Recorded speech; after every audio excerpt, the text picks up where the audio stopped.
네, 이제 사도 바울이 데살로니가에 보내는 편지 가운데 마지막 이제 끝에 내용을 다루고 있습니다. 이 마지막에 사도 바울이 원하는 바로 이 내용이 데살로니가 교회에게 바랬던 가장 원했던 내용이다라고 보셔도 되겠습니다.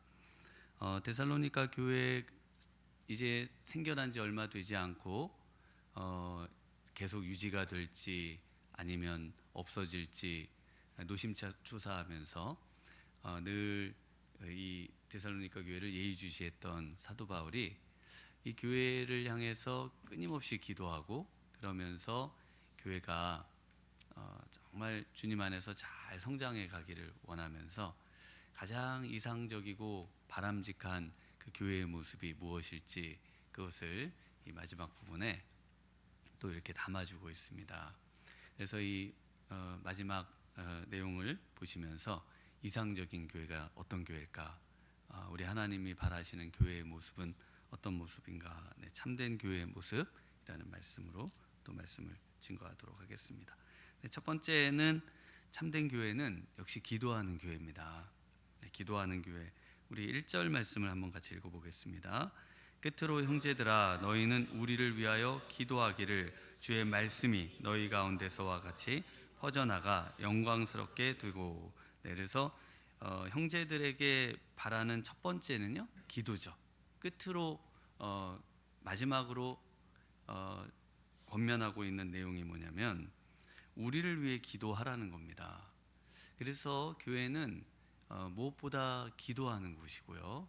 기도가 없는 교회는 온전한 교회가 아니고 우리 하나님께서 우리 주님께서 교회는 무엇보다 이 기도가 있는 곳이라는 것을 이곳은 만민의 기도하는 곳이라고 말씀을 해주시죠. 그래서 곳곳에서 처음부터 바울은 기도하고요. 이들을 위해 기도하고 동일하게 또 데살로니가 교인들을 향해서 기도해야 한다 말씀하십니다. 그래서 오늘 이렇게 기도회 아침에 일찍 첫 아침을 주님께 드리기 위해 오신 분들 바로 우리 주님께서 가장 사랑하시고 또 우리 주님의 몸된 교회를 세워가시는 일꾼들이다 이렇게 말씀을 드릴 수가 있겠습니다. 두 번째는 주의 말씀, 말씀이 영광스럽게 되는 교회가 또 참된 교회의 모습이라고 말씀하십니다. 그래서 그 기도를 하는데요, 기도의 핵심적인 내용이 뭐냐면 첫 번째로 보시면은 주의 말씀이 너희 가운데서와 같이 퍼져나가. 여기서 퍼져나간다는 것은 빨리 달리는 것을 의미합니다. 그래서 주의 말씀이 빨리 달려가지고요 영광스럽게 된다. 그래서 그 당시에 사도 바울의 서신에 보면은 그 농부의 비유도 나오고 또 운동 선수의 비유도 나오고 여러 비유들이 나오는데 이번에는 지금 이 운동 선수가 주님의 말씀입니다. 그 말씀이 달리기를 해서 그 운동 경기, 그 당시 올림픽 경기죠. 그 체전에 나가가지고 1등을 해서 면류관을 받는 영광스럽게 되는 그런 이제 비유를 주의 말씀에다가 넣고 있습니다. 그래서 이 퍼져나가, 이 빨리 달려서요. 그래서 영광스럽게 됐다. 데살로니가 교회에 있은 지 3주밖에 되지 않는 교회임에도 얼마나 빠르게 복음이 달려나가 그곳에서 영광을 받으셨던지 이 교회가 정말 주님 안에서 세워지고 또 예수 믿는 사람이 늘어나고 그러면서 복음이 확산되는 그런 내용을 들었던 사도 바울이 이 일이 영원히 또 교회 가운데 또 모든 선교 사역 가운데 있어야 된다는 겁니다. 그래서 참된 교회는, 참된 성도는 하나님의 말씀을 사랑하고 말씀을 영광스럽게 생각하고 말씀이 모든 것보다 존귀하다 이런 마음을 갖는 성도입니다. 이런 태도를 갖는 교회입니다. 그래서 교회의 항상 중심은 말씀이고요. 또 말씀을 듣는 자리고요. 또 말씀을 이해하려고 하는 자리고요. 그래서 말씀을 향한 열정이 곧 성도들의 하나님을 향한 수준이다라고 볼 수가 있겠습니다. 오늘도 우리 안에 이런 하나님의 말씀이 꿀송이보다 달고, 또 이 하나님을 향한 말씀이 그 어떤 양식보다 더 귀한 것으로 여겨지고요, 네, 금보다 귀하게 여겨지는 그런 우리 성도님들 되시기를 주님의 이름으로 축원합니다. 네, 말씀이 정말 우리에게 너무나 소중해서 유대인들은 그래서 이 말씀을요, 이렇게 성경을 엎어놓지도 못합니다. 성경을 엎어놓으면은 이게 성경이 거꾸로 돼 있잖아요. 안 돼서 성경을 꼭 이렇게, 네, 차례대로 창세기부터 놔야 되고, 그리고 이 성경 위에다가 뭘 놓으면 안 돼요. 뭘 놓으면은 불경한 걸로. 그래서 우리가 이런 것들이 율법적으로도 느껴지시지만, 또 한편으로 보면은 내가 말씀을 굉장히 소중히 여긴다는 그 어떤 태도가, 저도 성경 위에 뭐가 들어가 있거나 성경이 엎어져 있는 거에 대해서 굉장히 이렇게 막 뭐라 그럴까요? 신경이 쓰이고 그럴 때가 많습니다. 그래서 성경을 가끔 핸드폰을 이제 놓다 보면 잘 보여야 되니까 성경 위에다가 놔야 되는 때가 있잖아요. 그러면 이게 핸드폰이 이 성경 위란 말이야? 막 이런 느낌을 막 가지면서 조심히 옆에다가 이렇게 내려놓을 때도 있고, 네, 그렇습니다. 세 번째는 영적 전쟁을 이해하고 영적 전쟁을 싸우는 교회가 참된 교회다, 이렇게 말씀을 합니다. 우리 2절과 3절을 한번 같이 읽겠습니다. 또한 우리를 부당하고 악한 사람들에게서 건지시옵소서 하라. 믿음은 모든 사람의 것이 아니니라. 주는 미쁘사 너희를 굳건하게 하시고 악한 자에게서 지키시리라. 아멘. 네, 그래서 여기 보시면은 먼저 부당하고 악한 사람들에게서 건지시옵소서라는 말이 나옵니다. 여기서 부당하다라는 말은, 네, 그 자기 자리를 지키지 않았다, 그래서 그 장소를 떠난 사람을 의미합니다. 그래서 자기의 자리, 본분, 또 해야 할 일을 지키지 않고 떠난 존재, 최초의 존재, 바로 사탄이죠. 하나님께서 세워주신 그 천사장의 그 최고의 자리를 떠나서 이 하나님을 대적하는, 하나님의 그 왕권을 찬탈하려고 했던 그 인물이 바로 이 사탄 아닙니까? 근데 이제 그와하고 똑같은 사람들, 그에게서 조종을 받고 그와 같은 성향을 갖고 그와 같은 사람들이 있다는 겁니다. 그래서 그 사람들을 부당하고 악한 사람들이라고 부르고 있고요, 이 사람들에게서 건져달라라고 말씀을 하고 있습니다. 그래서 이 사람들은 사탄의 조종을 받는 사람들입니다. 사도 바울에게 있어서 이런 사람들이 누가 있었을까요?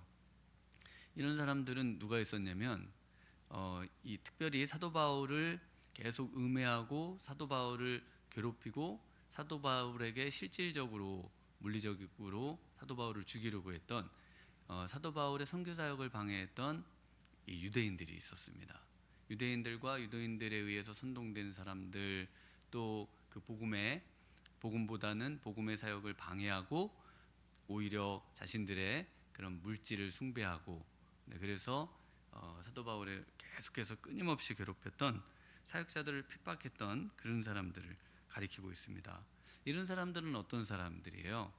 2절 하반절에 보면 믿음은 모든 사람의 것이 아니다, 믿음이 없는 사람들입니다.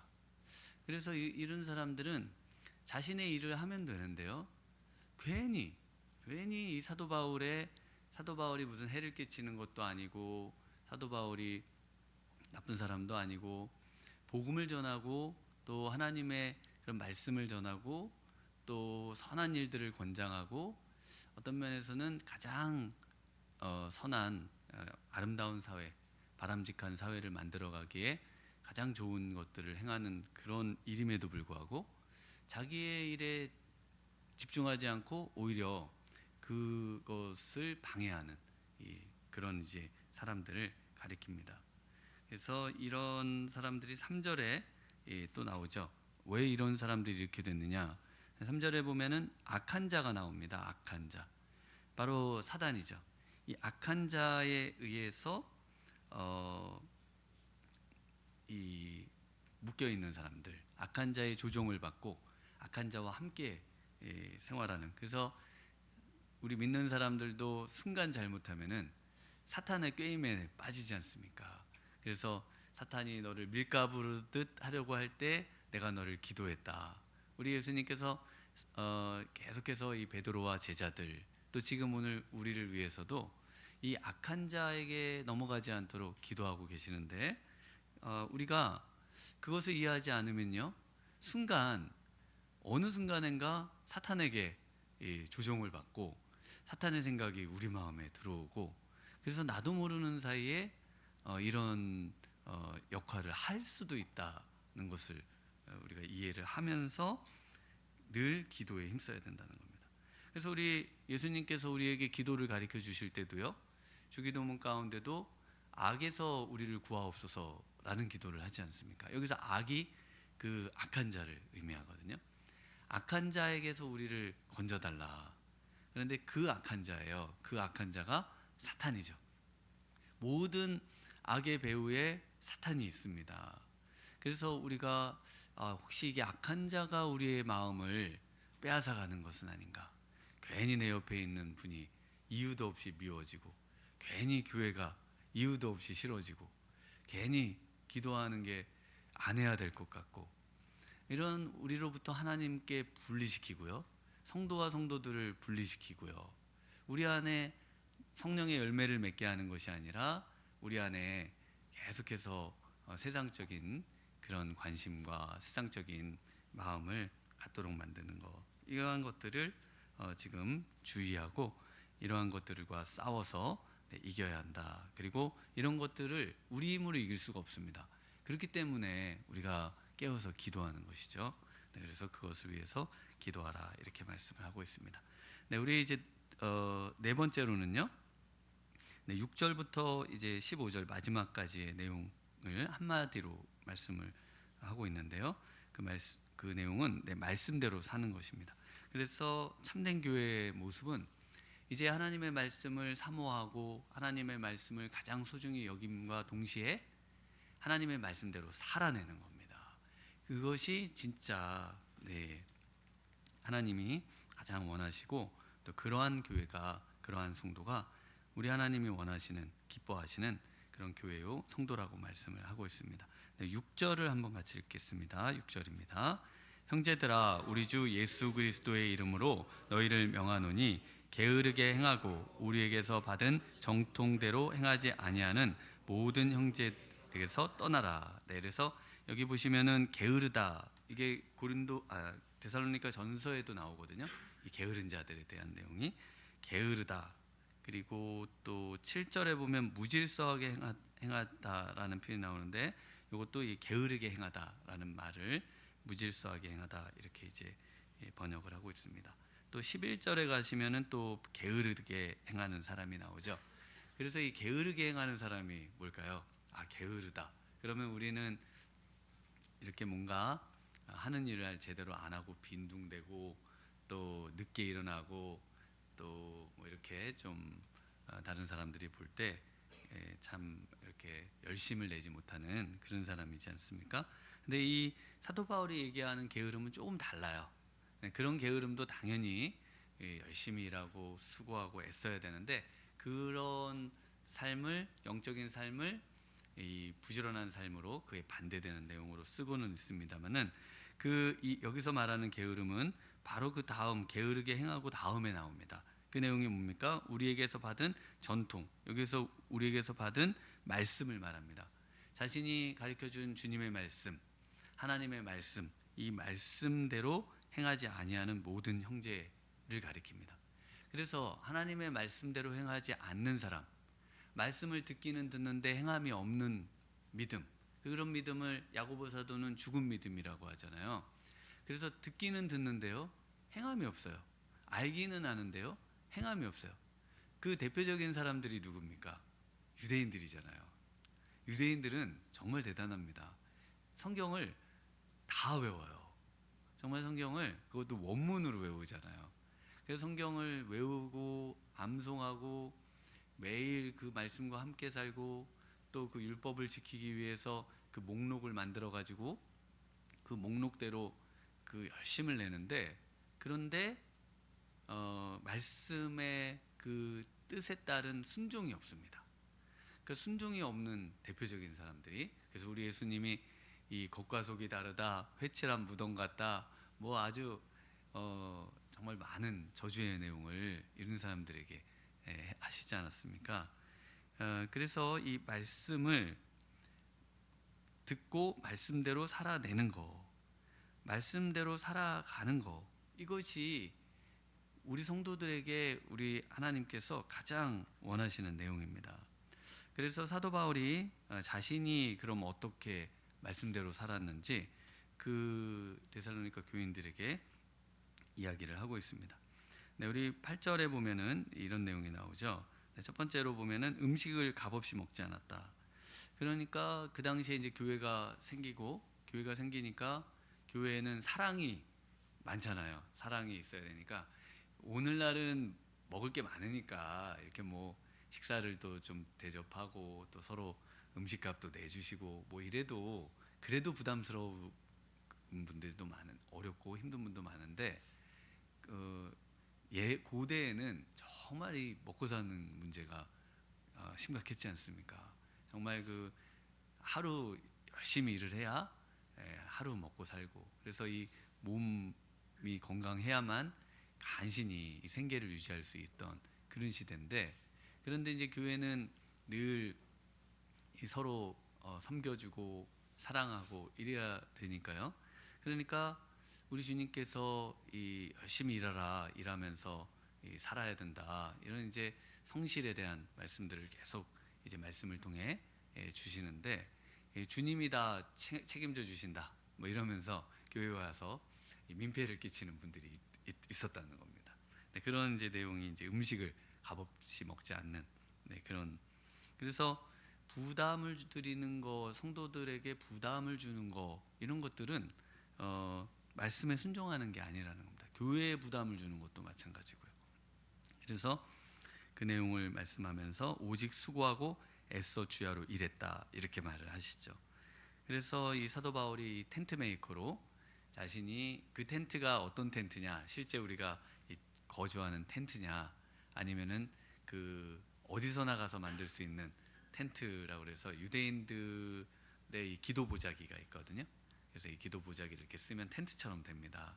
그래서 유대인들의 어떤 랍비로서 아마 이런 기도 보자기를 잘 만들어서 어디 가든지 유대인들이 있으니까 그 사람들에게 이 소량의 이런 것들을 만들어서 자신의 생계를 유지하는데, 그러니까 이 텐트를 큰 거 만들어서 팔면 굉장히 비싼 거거든요. 그래서 이런 정도의 것을 만들기에는 굉장히 그 시간과 이런 게 많이 들어가는데, 복음 전하고 바쁜 분이 이렇게 하기는 어렵고, 아마 기도 부작이 이런 걸 만들어서 소량으로 만들어서 생계를 유지하려고 하지 않았을까 싶습니다. 그런데 이러한 본을 보이는 이유는 뭡니까? 바로 누구에게도 폐를 끼치지 않는다는 겁니다. 그래서 말씀에 순종해 하는 내용의 핵심은 누구에게도 폐를 끼치지 않는 거예요. 그럴 권리는 있다는 겁니다. 9절에 보면 우리에게 권리가 없는 것은 아니요, 권리가 있습니다. 그런데 그 권리를 포기한다는 겁니다. 내가 좀 더 누릴 수 있고요, 내가 좀 더 뭔가 할 수 있지만, 그러나 그러한 권리를 우리 주님을 위해서 당당하게 내려놓고, 그리고 섬기고 봉사하고 나를 희생하는 것. 그래서 희생의 방점이 있습니다. 기독교는 희생의 종교잖아요. 그러니까 내 옆에 있는 사람을 위해서 내가 조금 더 희생하고 수고하고 애쓰고 이렇게 해야 되는 것이지, 우리 성도들에게 부담을 주거나 또 해서는 안 된다, 이렇게 말하면서 그 당시 장인들의 명제를 또 그 격언을 가지고 옵니다. 그래서 10절 말씀에 보면은 누구든지 일하기 싫어하거든 먹지도 말게 하라. 네, 이런 이제 일하기 싫으면 먹지 말아라, 이런 거예요. 저는 초등학교 때 이 말을 성경으로 아는 것보다 우리 삼촌이 저한테, 시골에 우리 삼촌이 알려준 적이 있습니다. 이제 과일이 이렇게 있어가지고 삼촌이 과일을 막 깎아주잖아요. 그래가지고 이제 깎아준 과일을 먹으려고 그랬거든요. 그랬더니 삼촌이 과일을 깎지 못하면 과일을 먹을 수 없다, 딱 그러시는 거예요. 그래서 저는 진짜 안 줄 줄을 몰랐어요. 안 주고 혼자 다 먹는 거예요. 그래가지고 제가 막 너무 막 눈물이 날라 그러는 거예요. 그래서 내가 반드시 깎아서 먹을 거야. 그래가지고 제가 그때 처음으로 과일을 깎아봤습니다. 과일을 깎는 게 이렇게 어려운 줄 몰랐어요.